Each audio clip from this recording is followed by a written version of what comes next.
يوم شاق. واحد بين شغله ودراسته ودنيا. بسم الله. ايه يا بابا؟ يا عبد الحكام يا اشتغل على اللابتوب. فين المذاكرة بتاعتك؟ ما انا ذاكرت. فين المذاكرة؟ انا ذاكرت من شويه. عشان كده جايب 50%؟ مش شايف ابن عمك جايب كام طالع الأوائل؟ بنت خالتك طالعة الأوائل؟ عد على اللابتوب ده اللي أنت فالح فيه. انا بشوف مستقبلي وحلمي. مستقبلك إيه؟ مستقبلك إنك تذاكر. مستقبلك الجامعة بتاعتك اللي هتخرجك تخليك واحد محترم يعتمد عليه. لابتوب إيه والحاجات التافهة اللي أنتوا ماسكين فيها دي اللي هتعمل لكم مستقبل ديت؟ ركز في حاجة تنفعك. انا داخل في كليه. ركز لا ركز فيها واخرج وتوظف فيها. بيقبض لك 3000 جنيه ولا 4000 جنيه. انا مش عايز اعمل كده. ايه اللابتوب ده شغل اطفال، ده بتاع اللابتوب والمراهقين. انا حلمي ان انا اوصل لحاجات تانية اكتر. حلمك ايه بس؟ وحلمك ايه؟ احنا عارفين حلمك الصح، عارفين انت هتعمل ايه وتبقى ايه. هتقول لي بقى لابتوب وحلم ومستقبل؟ المستقبل ده كان زمان، دلوقتي تركز لي مذاكرتك وشوف انت هتعمل ايه وتطلع لي زي ابن عمك. انا مالي ابن عمك مش احسن منك. انا صارف عليك ودافع دم قلبي، انا بشتغل ليل ونهار عشانك انت، وفي الاخر انت تقول لي لابتوب ايه؟ اكسرهولك اللابتوب ده النهارده. انا جايبه بفلوس.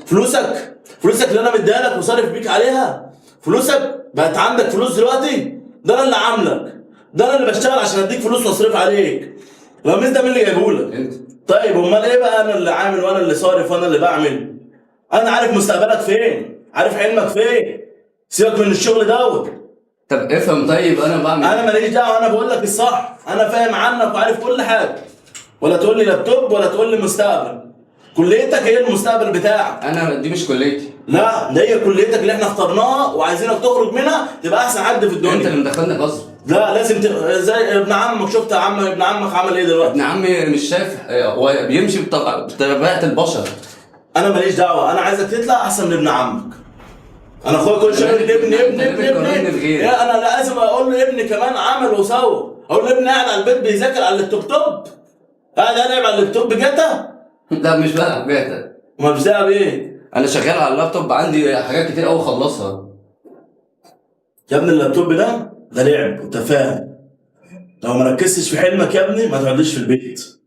انا عايز ابني يعتمد عليه، عايز ابني اوظفه في شركه واقعد مع اخويا اقول له ابني احسن من ابنك كمان. انت ليه عايز تتفشخر بيا؟ طب ما انا ما تشوفني سيبني اشوف مستقبلي. مفيش مستقبل غير اللي انا شايفه لك.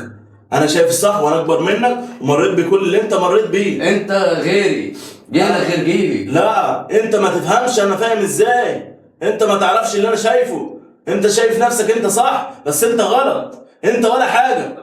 ازاي ولا حاجه؟ طب افهم انا بعمل ايه. طيب انت لسه صغير يا ابني، لما تكبر تبقى زينا هتفهم ان كلامي صح. ماشي انا اكبر منك وفاهم انا بقول لك ايه. لما تكبر هتعرف ان كلامي صح، اللي انا بقول لك فيه ده الصح. ده مش الصح ده. خده كده وروح بيعه ربابيكيا، ما تشوفوش في البيت تاني.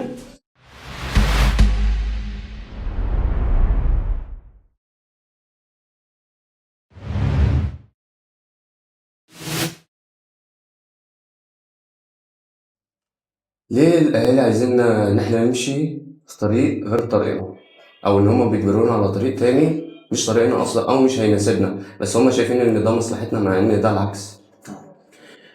بسم الله الرحمن الرحيم، الحمد لله والصلاة والسلام على رسول الله. طبعا انا مشرف اني مع حضرتك النهارده حبيبي، وان شاء الله تكون بدايه خير ليك باذن الله، واتمنى لك كل التوفيق والنجاح. طبعا عايزين نتكلم في نقطه مهمه عشان طبعا انت هتستغرب من ردي، بس انا عايز احاول اكلمك بعقليه الاب وعقليه الابن. تمام؟ مش هكلمك بعقليه الابن ابدا، عشان لو كلمت في عقليه الابن الاهالي كلها هتزعل مني. اكيد. بس هكلمك عقليه الاثنين. تمام؟ اول حاجه الاب او الام لما بيكسوا على ابنهم يقول له لا انا عايزك تعمل كذا وتسوي كذا وتسوي كذا. تمام؟ وهو شايف اللي بيفكر فيه ده صح، شايف انا اللي انا شايفه هو الصح مش اللي انت شايفه صح. حاجه اسمها اختلاف المنظور الفكري. ازاي؟ الاب فكره غير فكر الابن، فهتلاقي الابن في سطحيه بينه وبين ابوه. الابن بيفكر في حاجه والاب بيفكر في حاجه، والابن باصص لحته ثانيه والاب باصص لحته ثانيه. تمام. لو تلاحظ ان ربنا ذكر ايه في القران جميله جدا لو كل اب يتدبرها، ان سيدنا ابراهيم لما حلم ان ربنا اوحى اليه ان يذبح اسماعيل. تمام. وطبعا الحلم عند الانبياء وحي، فده حاجه خلاص، ده امر من ربنا سبحانه وتعالى انك تذبح اسماعيل ابنك. تخيل ان لما يكون امر جاي النبي ابراهيم عليه الصلاه والسلام ويروح يقول لابنه ايه بقى؟ يا بني اني ارى في المنام اني اذبحك. تخيل، فانظر ماذا ترى. ده امر ربنا، المفروض تعالى انا ربنا امرني ان اذبحك، لا قال له فانظر ماذا ترى. يعني تخيل انت، هو عارف الموضوع ده امر مصيري وامر فرض من ربنا سبحانه وتعالى وما فيهوش اعتراض وما فيهوش تفكير، ولكن قبل ما ينفذه ذهب لابنه اسماعيل. وتخيل بقى انه ينزل عقليه ابنه ويتحدث معاه يقول له انا رايت في المنام كذا، عشان عارف سيدنا اسماعيل عارف ان الحلم ده رؤيه وانه امر من ربنا سبحانه وتعالى مش حلم زي احنا اللي احنا بنحلمه. فقال له افعل ما تؤمر ستجدني ان شاء الله من الصابرين. فتخيل فعلا الاب لو يعامل بعقليه زي سيدنا ابراهيم كده مع ابنه، تمام، ويحاول يتكلم معاه يفهم هو بيفكر ازاي. انا يا ابني شايف لك مثلا كذا كذا كذا، انت ايه رايك؟ انت شايف ايه؟ لا يا ابوي انا عايز كذا وعايز احقق كذا. اقف جنب ابني واسنده مش احاربه واعاديه، لا اللي انا شايفه ده الصح وانت هتعمل كذا وهتسوي كذا وانا اللي بفهم وانت ما بتفهمش. الحته دي اصلا بتضعف ثقه الابن بنفسه. تمام. وغير كده يعني في مقوله كده كنت بقراها في الكتب بيقول لك من عرفك يا صغير حقرك كبير.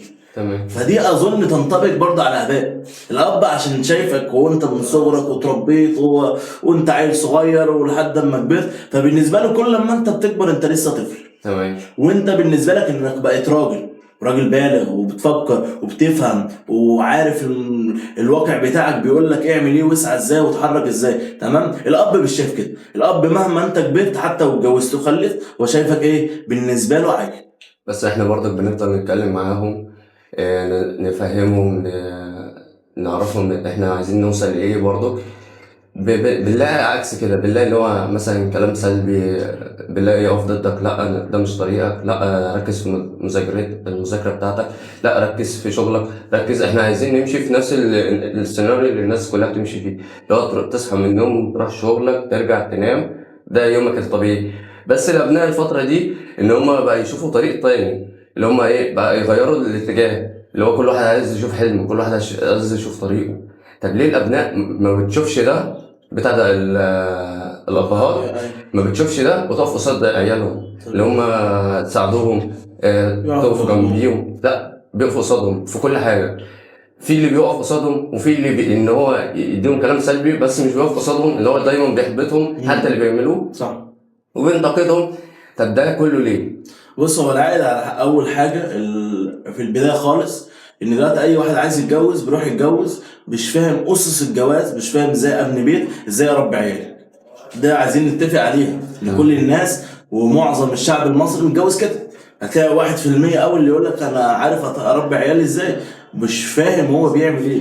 فالواحد بيروح يتجوز واحده يخلف له حته عيل بيبدا ايه يشتغل دكتاتور عليه. واحنا عندنا طبع الدكتاتور ده فظيع، يعني تلاقي كل واحد كده عنده زعامه في نفسه، انا الصح وانا اللي 100 وانا رايي واحد ومش عارف ايه. فتلاقي بيبدا هو عنده عقده نقص او ما اتعلمش ان يربي ازاي ولاده، ان ازاي ياسس بيت سعيد. يبدا يطلع عقده على مين؟ على ابنه. هو ما عرفش يحقق حلم عايز ابنه يحققه. انا ما عرفتش اكسب فلوس عايز ابني يعملها. انا ما عرفتش اخش كليه طب عايز ابني يخش كليه طب. تمام. فبيبدا ايه يقول له كلام سلبي وكلام يحبطه. عشان مش شايف طريقه. لا، وهو بيحسب الكلام اللي بيقول لك ده انه الكلام ده هينجحك، انه هيحفزك انك تروح للطريق الصح. بس في الاخر بنوصل لنقطه وحشه، لنقطه وحشه ان الابن دلوقتي بيشوف ابوه عدو لي. وانا حصل معايا كذلك، بيحصل انت ابوك مثلا بيأمرك بالعنف واعمل وسوي وانت غلط وانت مش عارف ايه. اصبحت انا شايف ابويا ده حتى لو الدنيا كلها قالت لي ابوك بيحبك وانا عارف ان هو بيحبني من جواه، بس انا شايفه ليا عدو في حلمي. فاصبحت انا اللي بمشي في طريق مش بقول عليه، اصبحت انا بقيت في وادي وهو في وادي تاني. لا هو عارف انا بعمل ايه ولا هو قادر حتى يسندني ولا يقف جنبي ودعمني. ودعم الاهل ده بيفرق كتير. يعني دعم الاهل ده وسند الاب نفسه لوحده يفرق كتير. طب تمام. هو السؤال، هو الواحد ازاي يتخلص من الضغط الاهالي والمشاكل وانتقاداتهم، وان هم دايما بيحددوا مستقبلهم غصب عنهم، اللي هو انت هتتجوز الفلانيه، انت هتخش الكليه الفلانيه، انت هتشتغل الشغلانه الفلانيه. كل المفروض نتعامل مع الموضوع ده ازاي؟ مش هقدر اوعدك انك هتقدر تتخلص من ضغط لسبب واحد، ان الاهل عمرهم ما يقتنعوا انهم غلط. هو خلاص من ساعه ما اتجوز انا شايف انا نفسي صح. حتى في موضوع الجواز برضه انت قلت نقطه حلوه، ان الاب او الام دلوقتي بتفرض على بنتها انت هتتجوزي فلان، هي عايزه فلان لا انت هتتجوزي فلان. هم ليه عايزين يفرضوا عليها فلان وشايفينها ليه مأذية اللي هم بيقولوا لها كده ومتضايقه ومجروحه انها هتتجوز واحد تاني؟ هم شايفين انا كده أأمن لك مستقبلك، انت كده هتتجوزي الصح وانت هتعملي كذا كذا. والتجربه دي حصلت معايا، ان حد برضو كنت انا عايزه وامها قالت لا هتتجوزي فلان. طب انا مش لا هتتجوزي فلان، هو الصح، هو معاه فلوس، معاذ معهوش فلوس، معاذ مش هيقدر يعمل لك اللي انت عايزاه. اتجوزته بعدها ايه؟ اتطلقت. تمام. فهي امها مش عايزها تتجوز وتطلق، هي امها شايفه الصح ليها انها تعمل تبقى إيه؟ مع واحد معاه فلوس والدنيا حلوه معاه. بس اما ده واحد بينطبق على الاهالي مثلا، الاثم الماديه مش احسن حاجه، فدايما بيستخدموا الطريقه دي لا لما حتى لو حالته احسن حاجه يقول لها برضه انا معيشك في مستوى مش عايزك تعيش اقل منه. اه فقال لك لا طب ده راجل مثلا ما يعرفش ربنا، لا بس معاه فلوس، ربنا قادر يهديه. طب اللي ربنا قادر يهديه ده مش قادر يغني التاني برضه اللي هو كويس؟ صح. ما هو زي ما ربنا يمكن يهدي دوت اللي هو عاصي بس معاه فلوس ولسانه طويل بس معاه فلوس، بس بتاع مخدرات بس معاه فلوس. طب ما هو اللي معاه ربنا ده برضه يمكن ربنا يكرمه ويكون بنتك وش سعد عليه. تمام. فاحنا عندنا اصلا حاجات في التفكيرات في المجتمع كلها عايزه تتغير، من الاب من الابن من الام من كل الاسره، انهم اتعلم ازاي انشئ بيت صالح واسره صالحه وابن سوي. معلش ما تزعلش من كلمتي، كلنا دلوقتي كشباب عندنا عقد نفسيه بسبب اهالينا. اكيد. مش هقول لك اقل مثلا 50% 40%، لا هتلاقي 99% من الشباب دلوقتي عندها عقد نفسيه بسبب اهلها، بسبب ضغط الاهل. بيوصل للانتحار من كتر الضغط. في بيوصل لانتحار وشفناها كتير جدا، اخر ما بيزهق بينتحر، بيبقى عندي يأس. ما هو انت المفروض، انا لما باجي اعمل حلم ببقى انا اول حاجه بجري عليها انا عايز افرح ابويا وامي. انا بعمل كده عشان ابويا يبص لي نظره فخر. فلما انا ما الاقيهاش من ابويا مش هلاقيها من غريب. اكيد. لو انا ما لقيتهاش من ابويا وامي عمري ما الاقيها من صحابي ولا هلاقيها من ناس غريبه، مش هتلاقي حد يسقف لك. تمام. غير لما انت بقى فعلا تثبت وجودك، تمام، وتثبت انك فعلا انت كنت على حق وانك نجحت. بس بقى الواجب على الابن اللي هو عشان يتخلص من الضغط دوت، طبعا قلنا الاهل استحاله انهم يغيروا فكرهم. انا اشتغل على نفسي. أنا ازاي بقى؟ انا خلاص اشوف انا مؤمن بايه واسعى وراه. وفي مقوله جميله جدا بيقول لك يولد العظماء من رحم المعاناه. مهما ما كانت هو اسرتك. هيفضل يستمر في الموضوع واهله ضاغطين عليه، هيفضل مستحمل لحد امتى؟ صلى على النبي. الله بس. مفيش حلم بيبقى سهل خالص، عمرك ما هتوصل للقمة وتنجح وهتطلع بسلالم ولا هتطلع بأسانسير. ده انت هيطلع عينك، وكل ما تطلع درجة هتقع 1000، وكل ما تطلع درجة تاني هتقع 1000. أهم حاجة الاستمرارية، ان انا استمر وان استحمل. طب تخيل ان حبيب النبي محمد صلى الله عليه وسلم أول لما بعث وكان كل أهل مكة يشهدون له بالأمانة والصدق وإنه ما عهدوا عليه كذب أبدا وعارفين إنه صادق أمين، ومع ذلك أول لما قال لهم أن الرسول عملوا إيه؟ أول ناس حربته هم أهله، مش الناس الغريبة. أول ناس حربته هم أهله ووقفوا قصادهم هم أهله وعرضوا عليه الدنيا بس يترك كل اللي في إيديه ده. قال لهم إيه؟ لو وضعوا الشمس عن يمينه والقمر عن شماله أنا أترك هذا الأمر، لن أتركها أبدا. انتوا لو عملتوا ايه؟ تخيل انت بقى تضع القمر عن يميني او عن شمس عن شمالي عشان تسيبني في اللي انا مؤمن بيه او اللي انا عايز احققه، عمرك ما تخليني تمنعني ان انا اعمل. بس سؤال بس يا مهندس، دلوقتي لو الاهل مثلا افرضوا عليك امر، اللي انت لو ما سبتش الامر ده، انت مثلا زي ما بيقولوا انت لا ابني ولا اعرفه ومالكش مكان عندي في البيت، يا تختار يا تقعد معايا بقراراتي ولا افعالي وكل حاجه انا عايزها، لان انا الملك، انا الصاحب زي ما بيقولوا غابه كده، لان اللي بيحصل ده عشوائيه. فهو هيعمل ايه؟ يختار حلمه ولا يختار ان هو يقف قصاد ابوه؟ بتاع ده يختار ابوه ولا يقف قصاد حلمه؟ هو ظلم كبير قوي ان الاب يفرض على الابن اما انا اما حلمه. في حديث بيقول عن الرسول صلى الله عليه وسلم كان بيحث فيه بروا ابنائكم. تمام. فكما ربنا امرنا ان احنا نبرهم، ربنا امرهم برضو انهم يبرونا. وحتى ربنا سبحانه وتعالى ما ذكرش في القرآن الآباء بروا أبناءكم، لأن المفروض دي جبلة فطرية في قلب الأب، إنه يحسن لابنه ويحبه ويدعمه ويكون سند ليه ويخليه يكمل حلمه. طيب أنا دلوقتي أبويا قال لي إما أنا إما الحلم. أول حاجة أقعد مع أبويا، أحاول أصاحبه، أحاول أوصل له فكري، عشان الأب بيكلمك من طبقة فوق، هو مش عمره ما يوصل لفكرك، مش عايز يتواضع حتى يفكر انت بتفكر ازاي، مش عايز يتواضع حتى انه يقعد معاك يصاحبك يفهمك انت صح ولا غلط، طب انت عايز تعمل كده ليه، طب انت عندك فعلا حلم ومبادئ عايز تمشي عليها، ولا انت ماشي فاهم انت شايف نفسك هرجله وخلاص. تمام. فانا ابويا عرفتش اقنعه امشي في حلمي واحاول اراضيه زي ما سيدنا. بس في ابهات بتبقى مقفله الموضوع اكتر، اللي هو انا لا انا دماغي قافله، انت هتعمل اللي انا عايزه. اعمل بقى زي سيدنا ابراهيم لما راح ابوه كان يعبد الاصنام، يا ابتي لا تعبد الاصنام، يا ابتي، ويامره ويحسه، يا ابي اللي انت بتعمله غلط، يا ابي اللي انت بتعمله حرام، وبيكلمه بكل حسنى، يا ابي ربنا امرنا ان نعبده وحده، مش نعبد الاصنام.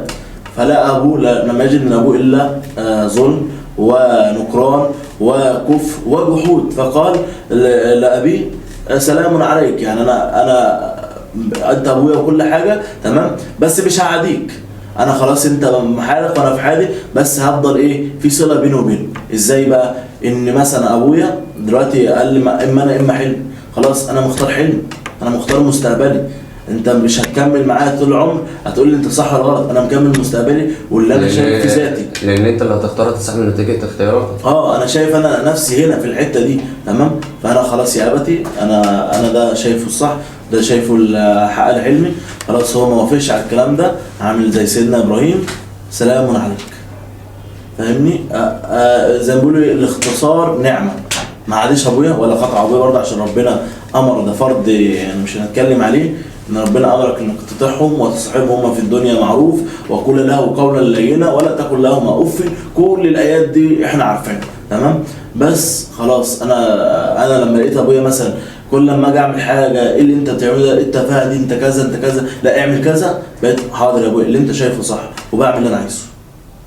بس انت لو في الاخر ما عملتش اللي هو عايزه وبعد ما تقول له حاضر، هتلاقي رد منه رد فعل مش هيعجبك. لا انت طول ما انت ماشي في حلم حاضر يا ابويا لحد ما هو الاقيك خلاص انت مقتنع بطريقك وانت ماشي بدماغك، خلاص هو الاب خلاص هيقول لك انت يا ابني ايه، انت اخترت طريقك، انا نصحتك، وانت بقى ايه، انت استحمل نتيجه اللي انت اخترته تمام.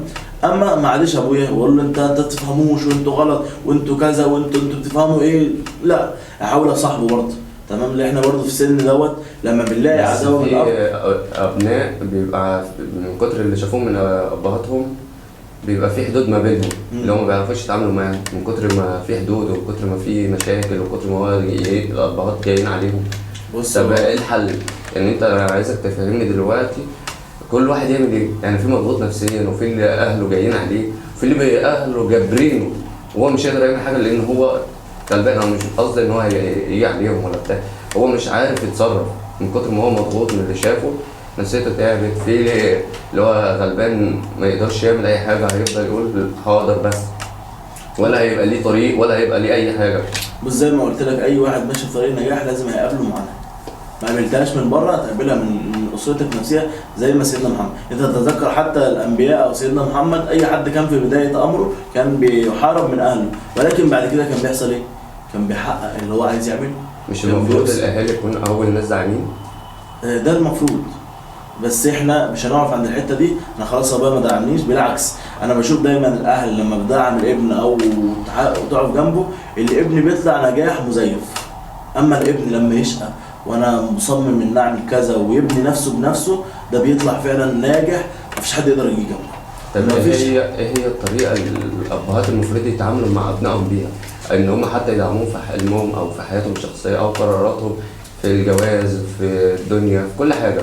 اول نصيحه ان الاب يصاحب ابنه، اول حاجه ان الاب لازم يصاحب ابنه، يشوف ابنه نفسه في ايه اقف جنبه، اشوف ابني ماشي غلط انصحه ما امرهوش، اشوف ابني ماشي صح اشجعه وادعمه.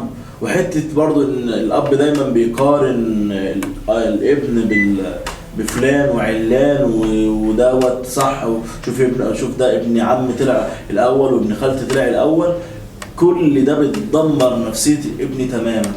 فما كنش سبب ان ابني يحصل له مرض نفسي والعياذ بالله، ولا اكون سبب ضغط ليه، واتعلم ازاي اتعامل مع ابني واربي ابني ازاي، واتعلم ازاي افكر زي ما ابني بيفكر. انت اب وعلى عيننا وراسنا، وعديت بسنين وعديت بخبرات وشفت كل حاجه، بس برضو عشان اعرف اربي ابني لازم انزل لمستوى فكره، لازم اشوف ابني بيفكر ازاي واتعامل معاه. ما اقولش اصل انا اب انا شايف الصح، لا، انزل لفكره واتواضع كده لله، فمن تواضع لله رفعه. انزل اتواضع كده لله واشوفه بيفكر ازاي، واكون سبب انه يبقى اقوى انسان في الدنيا، يبقى احسن حد في الدنيا. ما اكونش سبب ان كسرت ابني في الدنيا، او كنت سبب ليه عقده نفسيه او مرض نفسي. بس سؤال، هي الاهالي ممكن تتحاسب على قراراتهم على ابنائهم اللي هم هيجبروهم على حاجه؟ هيتحاسبوا على اللي بيمروا بيه من جوازه فاشله بسبب ان هم اكبروا بنت مثلا او اكبروا ولد؟ ساعات ده بيحصل برضه. صحيح. بيحصل عكس في كل الحالات. الاب ممكن يجبر ابنه ياخد بنت عمه، او الام ممكن تجبر بنتها تاخد مش عارف ابن خالها. فهل ده كله هيتحاسبوا عليه؟ طبعا ده اول حاجه، كلكم راع وكلكم مسؤول عن رعيته. ربنا هيحاسب الاب عن ابنه عمل معاه ايه، وكان سبب انه ابنه يبقى في طريق صح ولا غلط. ده هيتحاسب كمان على اختياره لامه. يعني الاب لو اختار زوجه مش صالحه ربنا هيحاسبه عليها، هيحاسبه على اسمه لو سمى ابنه اسم وحش. حتى لما جه رجل سأل الرسول صلى الله عليه وسلم وقال له ان ابويا اختار لي ام سيئه وسماني اسم سيء، كان اسمه غريب كده جدا وكان كله بيتنمر عليه بسبب الاسم ده. فالرسول قال لابوه عاقبته قبل ان يعاقك، يعني انت عاقبت ابنك قبل ما هو اصلا يعاقك واذيته. تمام. فمن حسن الاسلام ان الواحد يختار لابنه اسم حلو. تخيل انت اللي هو حتى في الاسلام بيامرك انك تختار لابنك اسمك حلو عشان لما يكبر مفيش حد يتنمر على اسمه. فكل حاجه الاب طبعا هيتحاسب عليها. عشان كده حتى بيقول ايه، لازم الاب يتعلم ازاي يربي اسره، لانك مسؤول عن رعيتك. هتتحاسب على كل حاجه فيها حصلت، وهتحاسب على ابنك وعلى بنتك، وهتحاسب على الجوازه اللي اجبرت عليها بنتك. لان زي ما بيقولوا اتعس البنات من يملكها رجلين، رجل يملك قلبها ورجل يملك جسدها. فهي لا تهنأ بقلبها مع من تحبه، ولا تهنأ بجسدها مع من تحبه. يعني لا تهنأ بقلبها مع زوجها، ولا بتهنأ بجسدها مع اللي بتحبه. ليه؟ هي قلبها مع حد تاني وهي مع حد تاني. تمام. فكل ده طبعا الاب هيتحاسب عليه والام هتحاسب عليه.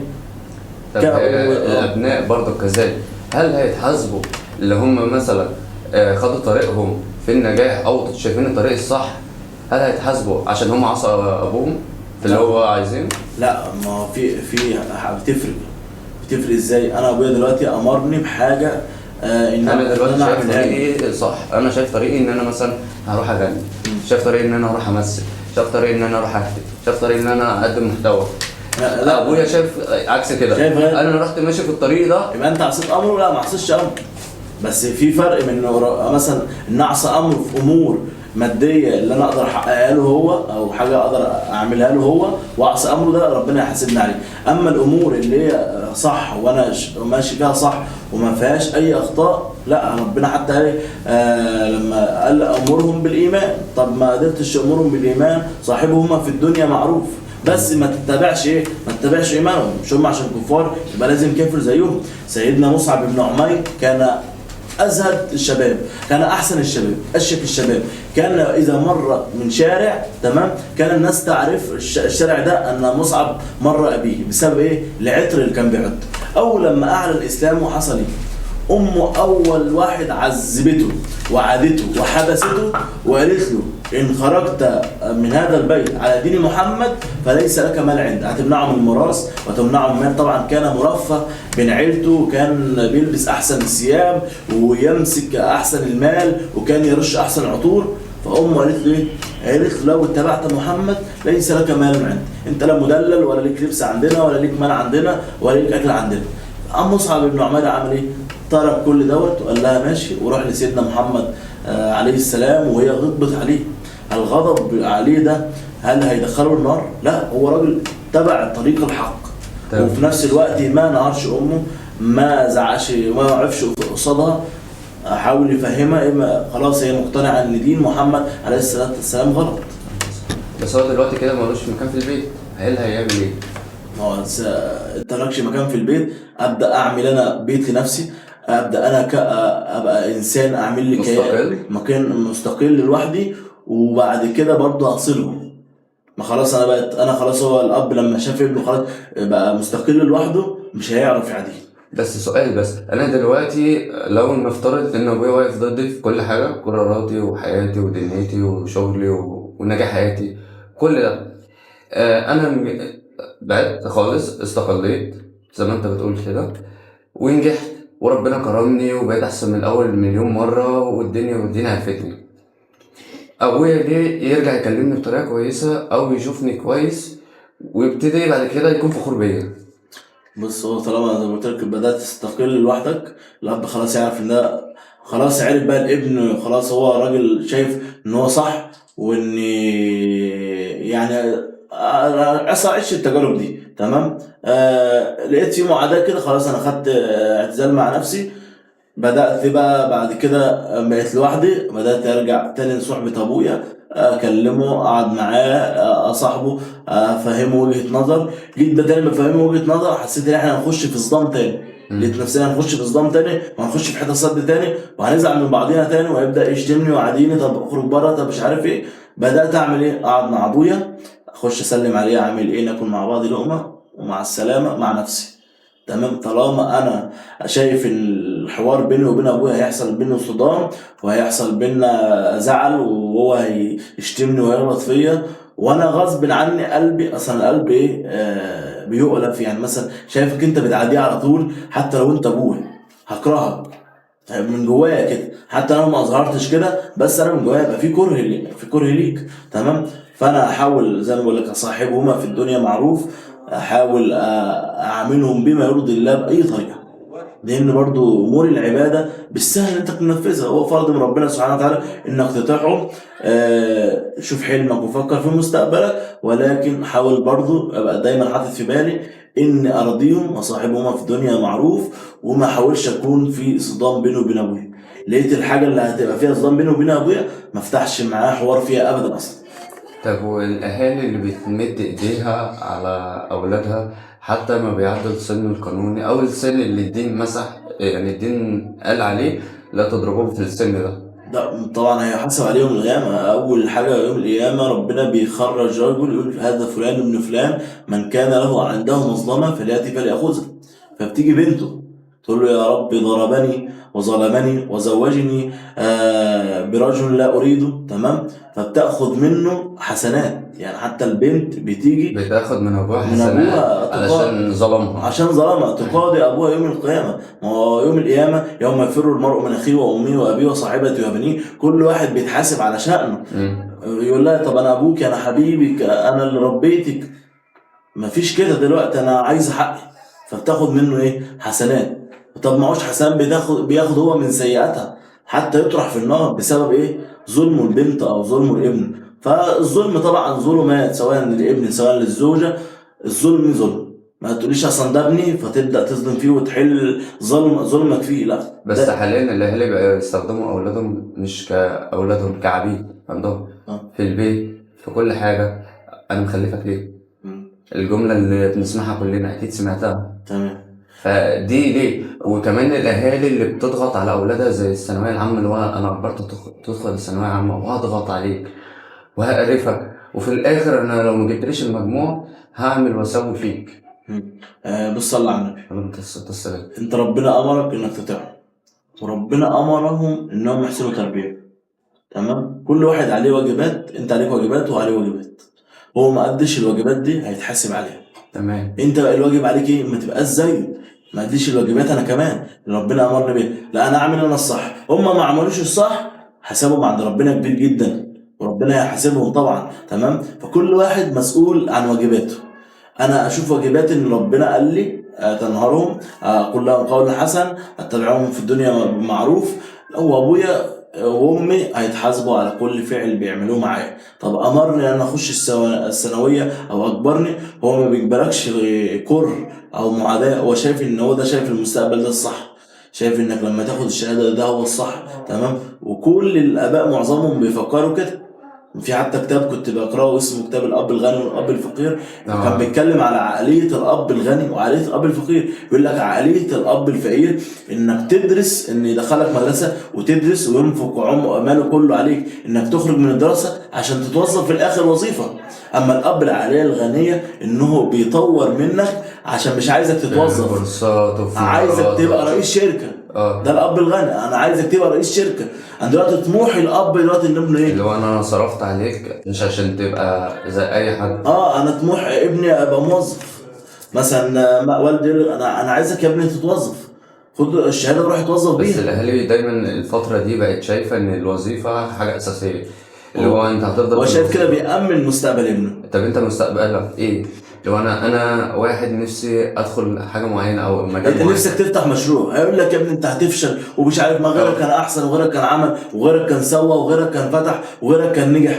هو مش متضايق منك انك هتعمل مشروع، بس هو مش عايزك تخش في مخاطر. تمام، مع ان المخاطر لما دي، مع ان التجارب هي الاساس في الحياه. هو مش عايز ابنه يقع في مخاطر، ابنه يحصل له يأس، يحصل له احباط. زي ما بقول لك هو شايف اللي بيعمله ده صح، يعني مش الاب شايف ان هو غلط عشان كده بيأمرك بيه او هو عايز يظلمك. هو شايف اللي هو كده صح، ان انا بأمن لك مستقبلك يا ابني. انا بقول لك وظيفه عشان لما تطلع في الستين يبقى معاك معاش حلو وعيالك ياخدوه من بعدك. هو فكر اللي هو كده صح. انت تخش لي مشروع تخسر فيه، تقعد جنب بتكلم نفسك، ولا تخش لي العباسيه وانت عندك مرض نفسي. فهو الاب بيفكر كده. بس دلوقتي يعني اللي بقينا نشوفه ان الاهالي بتيجي على اولادها في كل حاجه. ليه؟ ما هو ده زي ما بقول لك من باب الخوف عليه. هو عارف انت الدب اللي قد قتل صاحبه، مم. هو بيحبك وعايزك تبقى احسن واحد في الدنيا، وشايف اللي هو ده الصح اللي بيعمله. انا اقول لك اعمل ده تعمله، اقول لك امشي كده تمشي كده. انا شايف نفسي انا اللي بفكر صح. تخيل انت شوف كده اخوك الصغير، ودي تجربه بينك وبينك كده اعملها، هتلاقي فعلا انك انت شايف اخوك الصغير مش فاهم.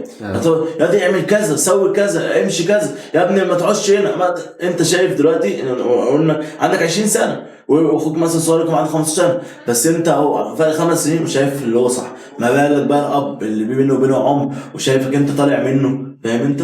فدايما هيبقى مقتنع اللي هو بيفكر احسن منك. عمره ما يفكر ان ابنه بيفكر احسن منه الا لما يشوف ابنه فعلا وصل لنجاح فعلا ظاهر قدامه، مادي قدامه، ساعتها يقول لك انك فعلا انت نجحت، وهيبقى فرحان بيك وفخور بيك.